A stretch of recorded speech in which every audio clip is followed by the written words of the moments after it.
Бірінші бөлім міне алаш идеясы мен қозғалыстың тарихи негіздері мәтінін кетеді. Одан кейін мәтінде аталған газет журналдардың сол кездегі саяси қоғамдық өмірге қандай әсері болды, пікіріңізді дәлелдеп айтыңыз. Яғни оқушының айтылым дағдысын дамыту бұл жерде жүзеге асырылады. Одан кейін алаш қозғалысының тарихын, жаңағы даму баспалдақтарын сызба бойынша жазыңыз дейді. Яғни жаңағы қозғалыстың алғы шарттары тарихи аренаға қалай келді, әрі қарай қалай дамыды. Келесі жаңағы алаш сөзінің шығу тарихы мен мағынасын түсіндіріңіз дейді. Яғни бір жұмыс парағында 2 немесе 3 тапсырма. Міне ақылды сөз қылмақ қиын, ақылды қылмақ одан да қиын. Әлихан Бөкейхановтың сөзі.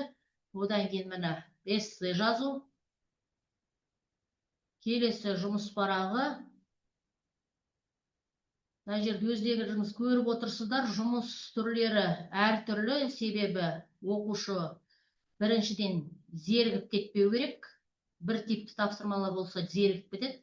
Екіншіден жаңағы түрлі дағдыларды дамыту, айтылым дағдысын, оқылым дағдысын, жазылым дағдысын дамыту бағытында жасалған тапсырмалар. Міне салыстыру, жаңағы Блум таксономиясының барлық деңгейіндегі тапсырмалар қамтылған, бағалауға дейінгі.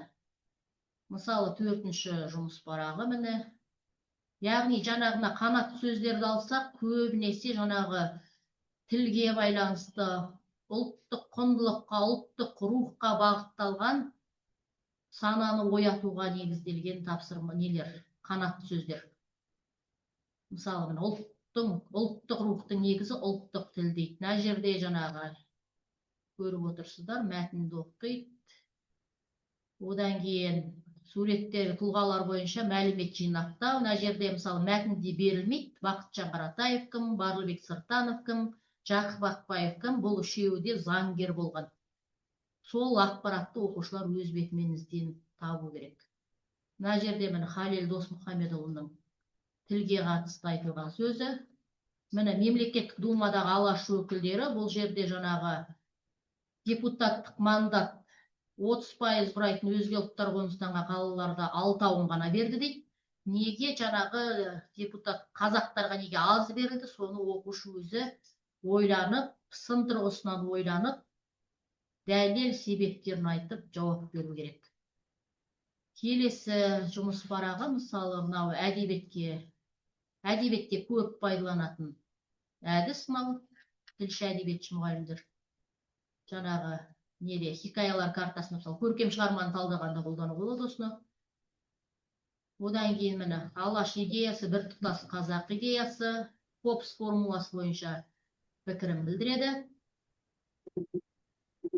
Келесі міне мына жерде енді жаңағы жер мәселесі қозғалады. Қосымша ақпарат көздерінен Әлімхан Әбеуұлы Ермеков туралы мәлімет жинақтаңыз.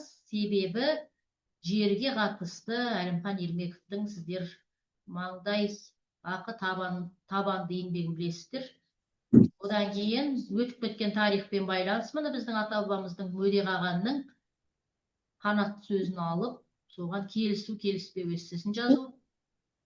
Келесі Алаш партиясының бағдарламасымен таныстыру. Мына жерде Мағжан Жұмабаевтың қанат сөзі беріледі. Әр пунктін талдау өзі 10 бөлімнен тұрады. Осы жерде мен оңай сұрақтар және қиын сұрақтар. Мына жерде версыңдар ғой, қазір екеумізге жауап. Әріптестер, микрофондарыңызды өшіріп қойсаңыздар. Мына жерде міне қос жазба күнделігі дейді.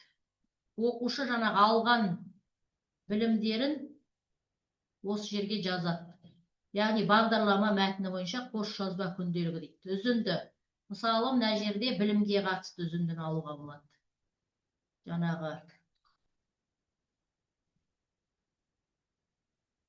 осындай тапсырмалар, енді осы бойынша сіздер пікір білдірсеңіздер, енді әріптестер.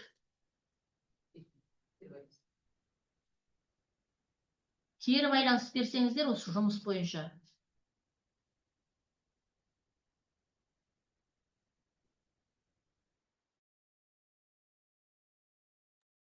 Қайырлы күн, әріптестер, қалдарыңыз қалай? Жанат әріптестің жұмысы өте тамаша. Балаларды ізденімпаздыққа, ғылымилығы да бар, тарихпен байланысы да бар. Тамаша жұмыстар көріп отырмын. Жұмысыңызға сәттілік тілеймін. Рахмет.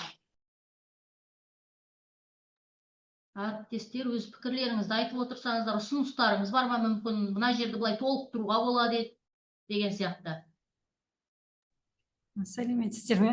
Жаңа басында қалып қойып едік. Қай сыныптарға арналған дәптер? Өте тамаша тапсырмалар көріп отырмыз. Қай сыныптарға арналған екен сұрайын деген. Рахмет. 8-ші сыныптар. Енді мен өзім орыс аудиториясында қазақ тілі мен әдебиетінен сабақ берем. Жаңағы бірігіп жұмыс деген соавтор әріптесім, ол тарих пәнінің мұғалімі. Сол тарихта да қазақ тілі әдебиетінде де алаш қайраткерлер туралы тақырыптар бар. Бірақ оқулықтағы тапсырма жалпы кейде көңіліңнен шықпай жатады, кейде жеткіліксіз болып жатады. Сол себепті мынау қосымша құрал ретінде тарих оқулығына және қазақ тілі мен әдебиет пәні оқулығына. Рахмет. Өте тамаша бағдарлама екен авторлық. Сәттілік тілейміз.